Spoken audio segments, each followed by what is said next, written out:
Hi అండి, good morning. Welcome to Tulasi Foods అండి. ఈరోజు నేను మీకు పులిహోర చూపిస్తున్నాను. ముందుగా పాన్ పెట్టి ఆయిల్ వేసుకొని అందులో పచ్చిశనగపప్పు, మినప్పప్పు, పల్లీలు ఒక్కొక్క స్పూన్ వేసానండి.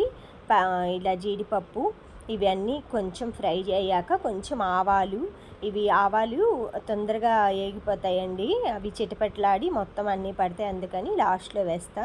ఇలా పచ్చిమిర్చి, ఎండుమిర్చి వేసుకోవాలండి. తర్వాత కొంచెం పసుపు యాడ్ చేస్తాను. మన రైస్ క్వాంటిటీకి తగినట్లుగా కొంచెం పావు టీ స్పూను పసుపు వేసుకోవాలి.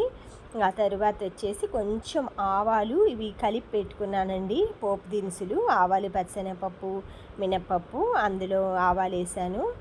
ఈ విధంగా ఫ్రై చేసుకోవాలి. చూసారు కదా, ఆవాలు టప్ టప్ అని ఏగిపోతాయండి. తర్వాత వచ్చి కరివేపాకు రైస్లో కలుపుకోవచ్చండి. ఈ విధంగా ఇలా కూడా వేసుకుంటే కొంచెం ఫ్రై అయ్యి ఆ ఫ్రై అయిన ఫ్లేవర్ అంతా రైస్కి పట్టి చాలా బాగుంటుంది. తర్వాత చింతపండు గుజ్జు వచ్చి పేస్ట్ అలా ఉడకబెట్టుకున్నది వేసుకొని తగినంత ఉప్పు యాడ్ చేసుకొని ఈ విధంగా మొత్తం మిక్స్ చేసుకోవాలండి. మన బాండ్లీలో ఈజీ ప్రాసెస్ అండి, 5 మినిట్స్లో అయిపోతుంది. ఇలాగా ఉడకబెట్టుకున్న రైస్, మిగిలిపోయిన రైస్ అయినా ఈ విధంగా చేసుకోవచ్చండి. ఇన్స్టెంట్గా ఎప్పుడైనా కూడా తినాలనిపిస్తే మనకి పులిహోర ఉదయం చేసుకుంటే తర్వాత నెక్స్ట్ డే కూడా బాగుంటుందండి. మనకి తీర్థయాత్రల్లో బయటికి వెళ్ళేప్పుడు కంపల్సరిగా మనం పులిహోర, రోటీలు, ఇలాగా దద్దోజనాలు ఇవి చేసుకెళ్తాం కదండి.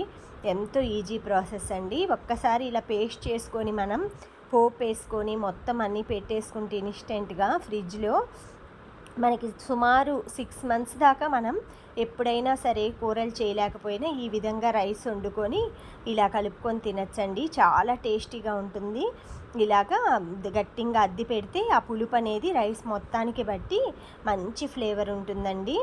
ఇలా కొంచెం ఒక 2-3 అవర్స్ లీవ్ చేసి తినండి. బాయ్ అండి.